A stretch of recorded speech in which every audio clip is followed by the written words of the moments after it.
Hola, Hola, Hola, ¿cómo están? ¿cómo están? súper. Bien, bien, súper, súper. Me encanta ese entusiasmo, chicos. Muy bien.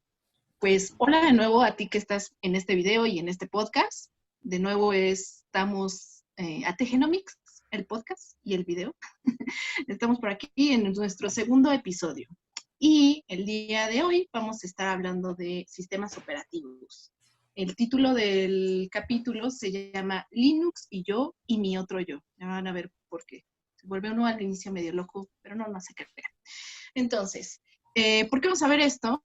Pues bueno, si no has visto el episodio número 1, te recomiendo ir al episodio anterior. Ahí platicábamos acerca de los elementos esenciales para hacer bioinformática. Y claro, iniciamos a analizar datos, ¿no? Cuando hacemos bioinformática, y para esto necesitamos una computadora, ¿no? Esta computadora tiene un sistema operativo que tú lo ves en forma de Windows o Mac, y algunos otros en Linux, tal vez. Pero en el mundo bioinformático, justo la palabra Linux se repite mucho, mucho, mucho, ¿no? Y justo tal vez por ahí has visto esto, ¿no?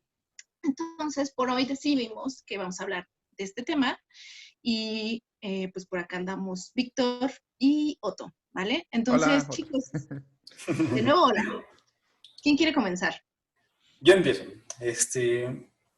Vamos a ver que esta relación bioinformática con el sistema operativo pues es muy frecuente y para entender más o menos cómo van estos sistemas operativos, vamos a empezar desde el principio, ¿no? Con algo de historia. Entonces, en los 60, cuando apenas iba despegando la computación, un par de ñoños rebeldes, Ken Thompson y Dennis Ritchie, deciden crear un sistema operativo que pueda controlar las máquinas de la institución en donde ellos estaban. Ellos estaban trabajando en los laboratorios Bell del MIT. Ujú. Y, no sé, entre miles de contribuciones que hicieron, pues ellos diseñan el lenguaje de programación C, pero su aportación más universal seguramente es el sistema operativo Unix, ¿no?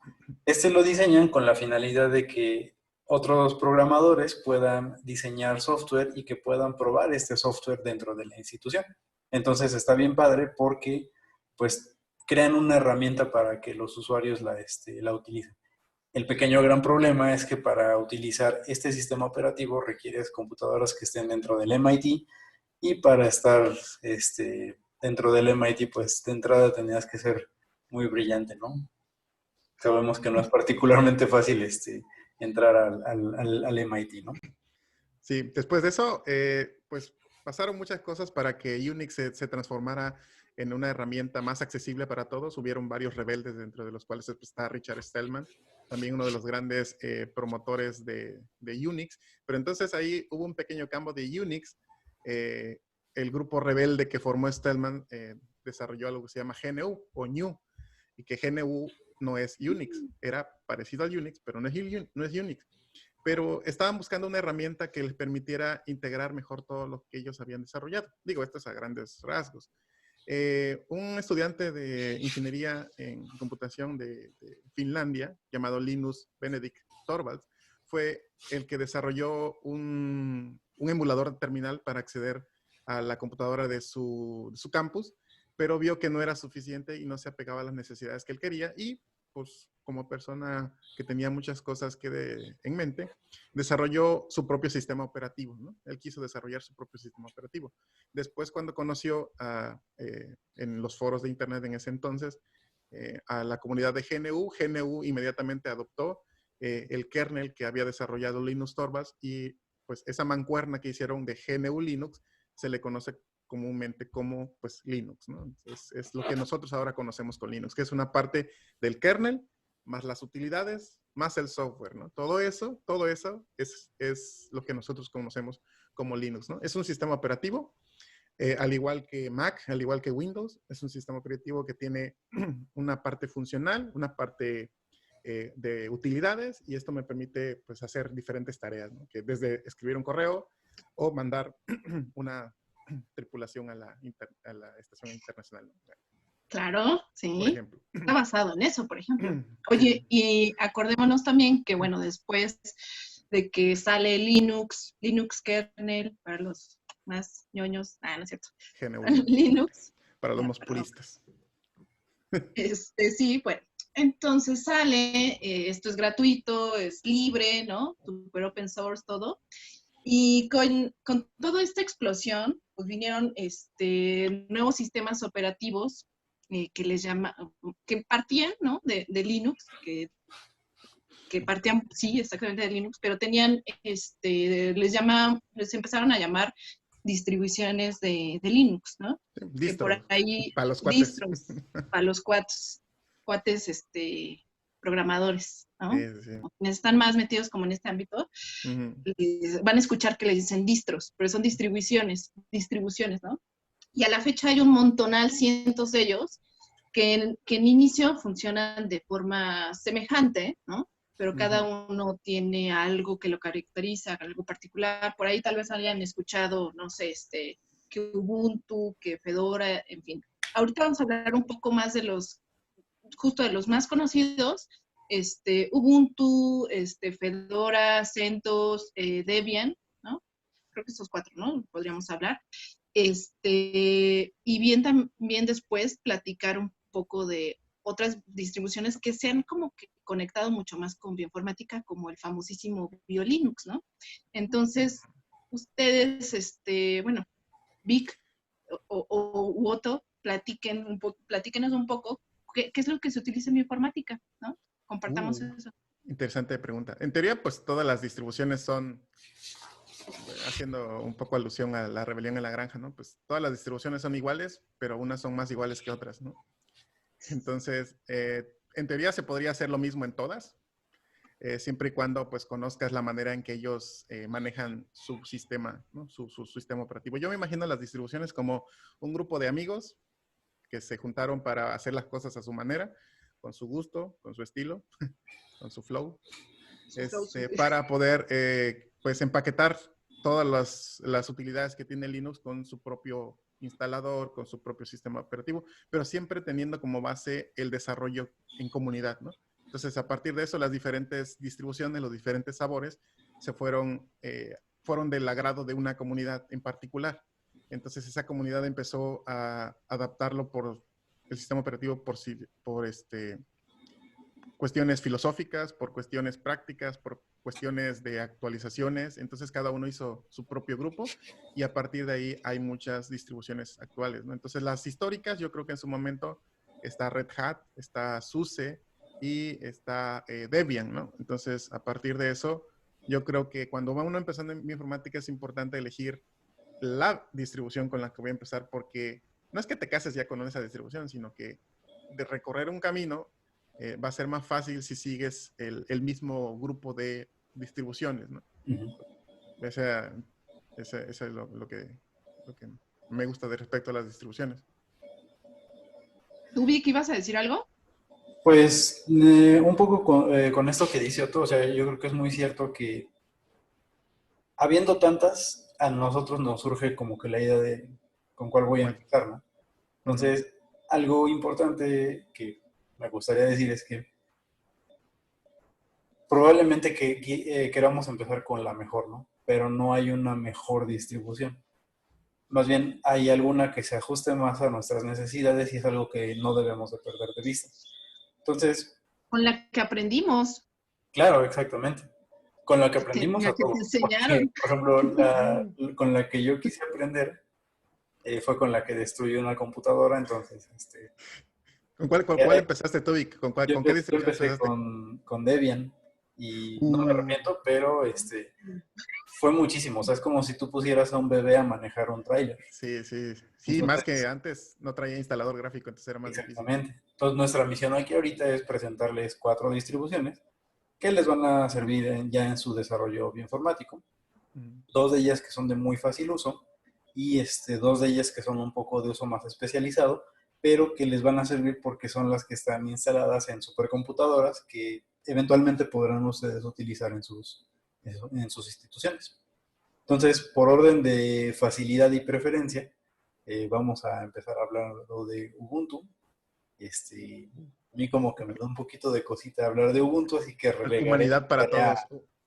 Sí, relegaré esa tarea a otro. Y bueno, a ver, Sí, yo échale. creo que serían los dos grandes grupos de distribuciones, ¿no? Serían los Debians Sí. y los Red Hats, ¿no? Porque de Red Hat hay varias distribuciones derivadas del proyecto de Red Hat que creo que hasta el 2005, 2006 era gratuito. Yo todavía llegué a probar Red Hat, muy primitivo, pero muy funcional, ¿no? Entonces, Que esto que menciona todo es bien importante, o sea, hay como muchas familias de Linux y justamente hay quien se ha dedicado a hacer árboles genealógicos sí. de En Wikipedia está distribución un de muy Linux. buen árbol genealógico de las distribuciones Linux, pero dentro de las más antiguas está las que son derivadas de Red Hat y las que son derivadas de Debian. Las que son derivadas de Red Hat, pues obviamente ahorita el papá, digamos, sería Red Hat Enterprise Linux, que es un Linux de paga, y pues sus hijos serían pues Fedora y CentOS, ¿no? Que es la versión como Red Hat, pero gratuita. Gratis. Y están también los que son de Debian, que son pues Ubuntu, Kubuntu, Lubuntu, Linux Mint y un montón de distribuciones por ahí, ¿no? Y hay otras en medio que también tienen muy buen antecedente histórico, pero son pues un poco menos accesibles para la comunidad, sobre todo biológica, ¿no? Que uno viene del área biológica que no tiene idea de cómo funciona esto, ¿no? Yo quisiera hablar de Ubuntu, que Ubuntu fue pues un esfuerzo de la comunidad por hacer accesible Debian, porque Debian tiene sus ventajas, pero también tiene sus desventajas que no es tan amigable o no era tan amigable. Y la fundación, bueno, que lideraba John Murdoch, Murdoch es el apellido, de Sudáfrica, empezó con Ubuntu. Y era tanto de Ubuntu la difusión que en su momento te enviaban los CDs, o sea, te enviaban el CD gratis hasta tu casa. Entonces te enviaban un CD así con su portadita y el CD de instalación de Ubuntu. Y era muy bonito porque era gráfico y eso permitió la rápida difusión del sistema operativo. Y actualmente sigue siendo gratis, pero el soporte que ellos dan no es gratuito. Afortunadamente tienen una gran comunidad que permite resolver todos los problemas que vayan surgiendo sobre el camino y pues la compatibilidad que tienen con los equipos es muy buena, ¿no? Entonces es la parte más amigable que hay de la rama de los Debian, ¿no? Pero también Debian tiene su antecedente histórico de que es muy confiable, es estable y tiene pues muchos puntos a favor. En lo particular, yo empecé con una distribución que se llamaba Mandrake, muy viejita, simplemente porque no encontraba compatibilidad con la red inalámbrica de mi computadora. La primera que probé fue Ubuntu, pero no hacía funcionar el inalámbrico, que en su momento Eso pues era re común, a mí también me pasó muy al sí, inicio. había muchos problemas con los drivers, el audio, el internet, o sea, muchos Ujú. problemas de compatibilidad. Entonces empecé a probar Mandrake, después fue Mandriva, después probé OpenSUSE, hasta que pues anduve ahí probando diferentes distribuciones hasta que finalmente un 14 de febrero del 2009, sí, O ya, sea, sí tan me acuerdo, específico. sí, me acuerdo de esa fecha porque fue 14 de febrero y Claro. porque ese día salió Debian 5. Entonces Debian 5 fue una gran revelación en cuanto a Ujú. cambios de hardware y admitía más drivers, entonces podía ser más compatible con un montón de dispositivos. Y ahí empecé únicamente con Debian, ¿no? Entonces me acuerdo de esa fecha en particular. Entonces a partir de ahí siempre he estado con la familia de Debian y por cuestiones laborales pues sí he utilizado otras, pero principalmente esa. Entonces, para los usuarios que van empezando, digo, ¿cuál puedes usar? Bueno, pues usa Ubuntu. Usa Ubuntu, ¿por qué? Porque tiene mayor compatibilidad con dispositivos, tiene mayor facilidad de instalación, tiene una instalación gráfica, es una instalación guiada.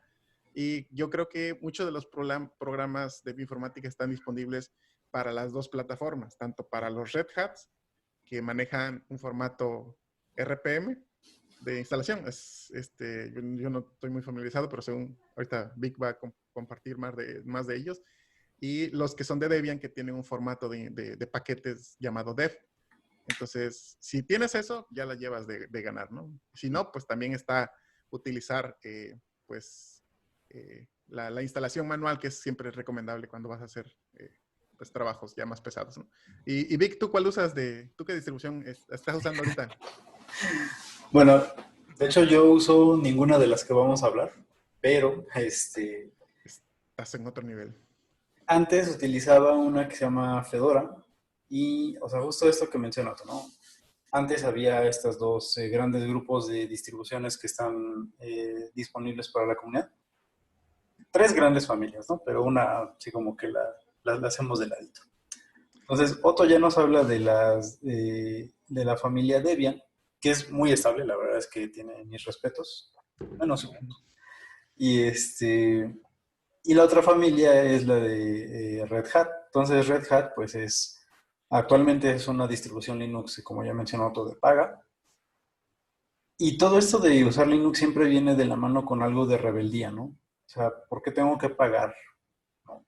Entonces hubo quien se dedicó a portear todo el código de Red Hat a una distribución comunitaria que se llama CentOS. Y de CentOS deriva un esfuerzo igual colaborativo que se llama Fedora. Y está padrísimo porque, o sea, Fedora, al igual que Ubuntu, tiene esto de que es muy amigable. O sea, tú nada más pones el disco, bueno, quemas el CD, lo pones en tu laptop y ya el instalador se encarga de todo para que tu compu ahora ya tenga Linux, ¿no? Tiene muchas ventajas. La principal ventaja que tiene Fedora es que utiliza todo lo más avanzado posible. Digamos que Fedora puede ser como una especie de junior al cual su papá le compra el último Nintendo que acaba de salir. O sea, si sale el Xbox X, ya lo tiene, ¿no? Fedora es algo así. Hoy sale un driver, Fedora ya lo tiene. Hoy sale un programa nuevo, Fedora ya lo tiene. Hoy sale una biblioteca nueva, Fedora ya lo tiene. Es muy bueno por la parte de desarrollo. ¿Por qué? Pues porque lo que uno quiere es estar a la vanguardia siempre. Pero de repente pasa que Fedora no es tan estable. Por lo mismo de que hace tantas implementaciones que no han sido del todo probadas, es muy frecuente que la computadora eventualmente truene. Y no por culpa tuya ni por culpa de la computadora, sino porque no había habido toda esta serie de pruebas necesarias para que los programas nuevos llegaran a producción. Y entonces está su contraparte, ¿no? Que es Red Hat, perdón, que es CentOS, donde, o sea, CentOS es exactamente lo mismo, pero sí se limita un poco. Dicen, no necesito comprarme una pantalla de 8K, con una 4K está bien y te da muy buen soporte, ¿no? Entonces, CentOS tiene justamente esta parte de estabilidad que no tiene Fedora, pero los dos sistemas son esencialmente los mismos. Tienen un sistema de aplicaciones que son incluso las mismas que están disponibles para Debian y para Ubuntu, pero con un sistema de gestión diferente. No habría forma fácil de decir si una es mejor que la otra, porque pues depende de cómo la utilicemos.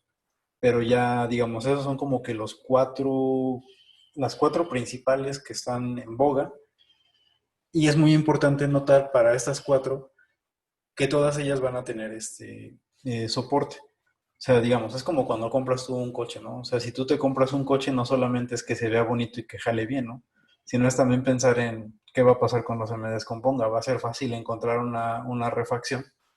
Entonces, no solamente te compras un coche o escoges un modelo con base en lo bonito que se ve o en lo ahorrador que sea, sino también pensando que un día, por puro uso, puede descomponerse y tienes que tener una refacción a la mano. Entonces, escoger una distribución Linux es similar. ¿Cuál voy a escoger? La que me dé el mejor soporte. Y estas cuatro que les mencionamos tienen un soporte perfecto. O sea, va a haber gente que tú tienes un problema, lo reportas, ellos están en China, en Australia, en donde tú te imagines, y a las 24 horas de que tú levantas el reporte, te dicen, puede hacerle así o puedes hacerle así. Entonces, eso está muy padre. Creo que Sí, todas las distribuciones cuentan con una comunidad bastante grande que está atrás para ayudar al usuario novato. Pero más allá de eso, yo creo que no es un problema de distribución, yo creo que es un problema de tiempo el principal factor que tenemos que considerar para elegir una distribución, ¿no? O sea, ¿qué tan estable quiero yo mi distribución? Porque si Claro. quiero lo más reciente, pues obviamente agarro la distribución más nueva, agarro el Ubuntu que acaba de salir, llámese ahorita Ubuntu 20.04, lo instalo y ya está. Pero ¿cuánto soporte voy a tener? A veces no Claro. va a ser compatible con los programas de bioinformática, que normalmente el programa de bioinformática va un poco atrás en cuanto a las librerías que utiliza y las versiones que utiliza. Entonces, utilizar la versión más reciente del sistema operativo no siempre es la más recomendable. Entonces, también lo que Víctor mencionaba del soporte que tengo, En el caso particular, creo que pasa lo mismo con Fedora y CentOS. Debian es un poco más prudente en cuanto a la cantidad de actualizaciones que refiere, y en cambio Ubuntu, pues cada 6 meses está sacando una nueva versión, y cada 2 años Ubuntu libera una versión que es como la versión extendida, ¿no? La versión LTS de soporte extendido para los paquetes que está refiriendo. Cualquiera puede recibir, cualquiera pueden usar. Pueden usar una distribución desde hace 8 años, siempre y cuando pues, puedan encontrar las librerías compatibles. Pero llega un momento en el que los programas de bioinformática necesitan ciertas versiones y tú te ves forzado a hacer algunos trucos para poder pues, proporcionar esas dependencias, ¿no? Entonces, ¿con cuál podríamos empezar? Bueno, Ubuntu es la más popular, tiene un gran soporte para computadoras, para drivers, que es principalmente lo que el usuario necesita. Voy a poderme conectar a internet, voy a poder utilizar esto. Técnicamente en cualquier computadora con Linux puedes hacer bioinformática, ¿no? En Windows, híjole. Eso iba ahora a preguntarte, o sea, yo, por ejemplo, o sea, en mi historia ha sido, creo que me enfrenté primero con Ubuntu, tuve esa problemática, ¿no? Y al final del día, al inicio yo no estuve como tan metida. Pero después para proyectos, para cursos, tenía que hacer pruebas, ¿no? Entonces, lo que hacía era la partición de mi computadora. Porque para mi actividad, o sea, sí necesito tener programas que en Windows, por ejemplo, y a la par, pues temas, ¿no? Para revisar algunas cosas de análisis informático. Entonces, ahorita que mencionas eso, o sea, tal vez es el caso de varios más, ¿no? O sea, no puedo quitarme de Windows, pues ¿qué hago? Puedes hacer bioinformática ¿No? en Windows, pero la cantidad de información que puedes procesar está limitada, ¿no? O sea, existen diferentes suites que desafortunadamente son de paga. Está el CLC Workbench, Genomics Workbench, está Genius, creo, ¿Has Mega, conocido bueno, creo que CLC? Mega, el CLC.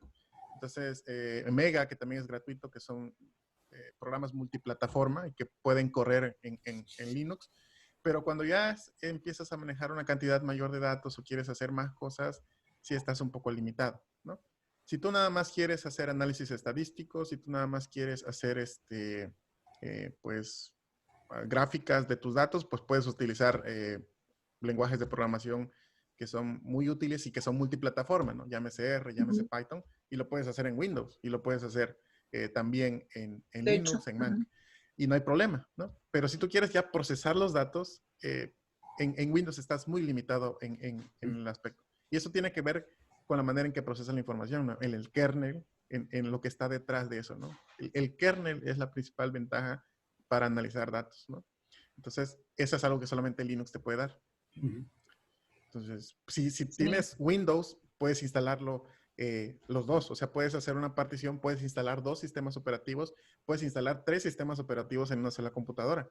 Eso lo vamos a ver más adelante y creo que podríamos mostrar cómo instalar una partición Sí, Otto. doble en Linux, digo, en Windows para instalar Linux y todos los pasos. Podríamos hacer eso, yo creo que sí. Eso estaría bueno, ¿no? Estaría muy Hacer bueno, sí. una sesión, enseñarles, Sí. oye, o sea, vamos a hacer una partición para que pongas, no sé, Ubuntu, que digamos que es la que en general me parece muy bien. Podemos hacer utiliza, eso, ¿no? y es una muy buena idea de compartir para perder el miedo a todo esto, ¿no? ¿Cómo está organizado mi disco duro? ¿Cómo puedo hacer los cambios?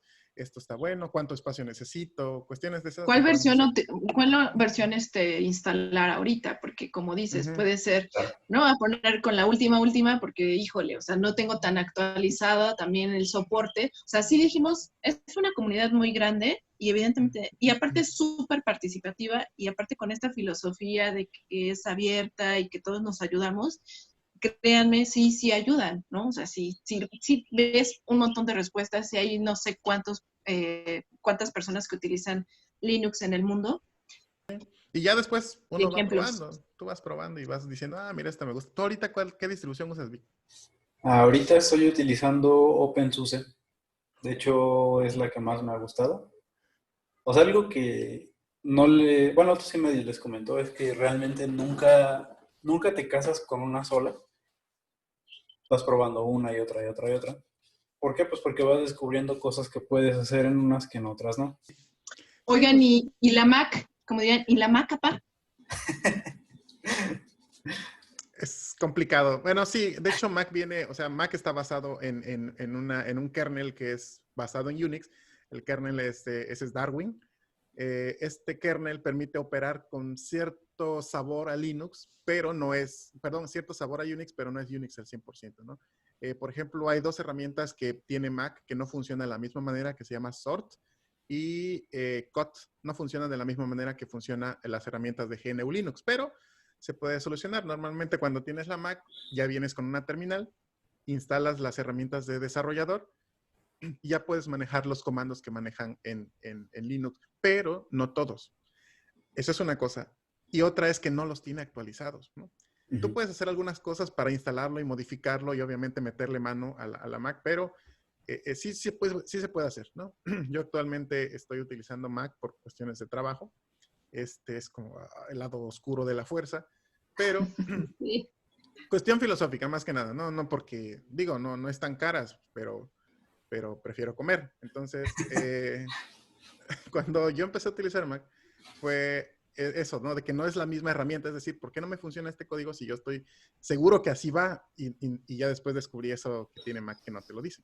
Pero claro, la Mac son muy buen equipo, tienen muy buena infraestructura también, pero la relación costo-beneficio para el estudiante no siempre es la mejor, ¿no? O sea, por el precio para adquirir un producto de ese tamaño, obviamente de esa calidad, pues yo podría adquirir algo incluso superior a un menor precio. Pero eso ya es cuestión, son otras cuestiones, ¿no? Pero ya es cuestión de gusto, la estética, la plataforma que va integrada entre los diferentes dispositivos, iPhone y lo demás.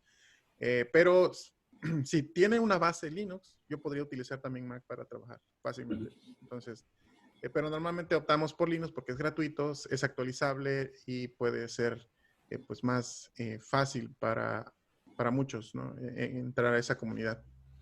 Sí, pues bueno, en resumen, creo que de esto de los sistemas operativos hay miles de sabores, hay muchos sabores, ¿no? Hay como 4 sabores principales.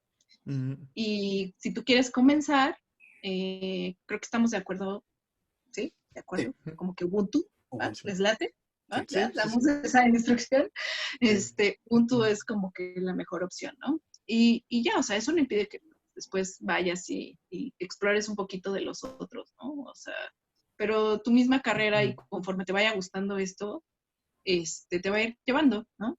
Depende Claro. también tu forma de trabajar, en fin. Y ahora, digo, o sea, estamos hablando de sistemas operativos. Ya más adelante es, bueno, porque estábamos hablando de que, pues, es que eso ya lo tiene la compu, o que si no, y si hago la partición de la compu, que por cierto, vamos a dar ese video, ¿no? Ya Sí, dijimos, sí. ya quedamos. Sí, sí, sí, sí, sí. Lo firmo y Pero, lo cumplo. eso, muy bien. Pero luego es, pues al final, no sé, tampoco tengo la gran computadora, ¿no? ¿Cómo Claro. o sea, voy a tener que hacer una computadora más grande que es, no sé, el clúster del Simvestab o de algún otro instituto el que tenga yo acceso? ¿Cómo lo va a hacer? Ya Bueno, después, ese es otro capítulo más que creo sí. que Sí, sería sí. bueno platicarlo, Pero pero sí, va sí. de la mano un poco de estos sistemas operativos. También los otros, ¿qué otros sistemas utilizan? ¿Cómo me comunico con ellos? ¿No? Es Sí, sí, importante. sí. Creo que es crucial como parte de un bioinformático saber Sí. cómo te conectas al servidor, ¿no? O Sí. digamos a la compu donde vas a, pues ya hacer lo mero masivo, ¿no?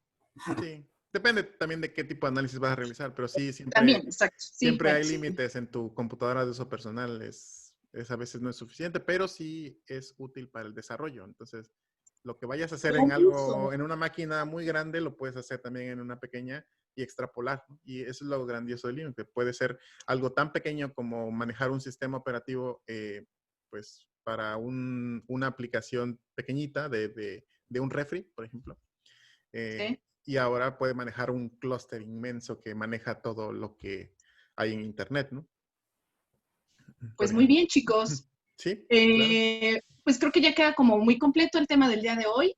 y pues agradecerles a ustedes que nos están viendo, e invitarlos a seguirnos, a Claro, claro. compartir si esto les gusta y por favor a comentar todas las dudas que tengan que Ujú. por cierto ya vamos a estar en los siguientes capítulos respondiendo. Ya hay algunos que ya estuvieron poniéndonos comentarios en Instagram, en el canal de YouTube. También escúchenos ya sea por Spotify o por Anchor. Ahí pueden dejar un mensaje de voz inclusive, entonces está padrísimo, métanse a la página, les vamos a dejar las ligas, pero métanse y pueden dejarnos su pregunta en un mensaje de voz, estaría padre y ya los incluimos en el próximo podcast, ¿no? Claro. Vale chicos, pues un gusto, bonito domingo, Igualmente, síganos, nos estamos viendo. Sigan haciendo Linux. Bye bye. hasta luego, bye.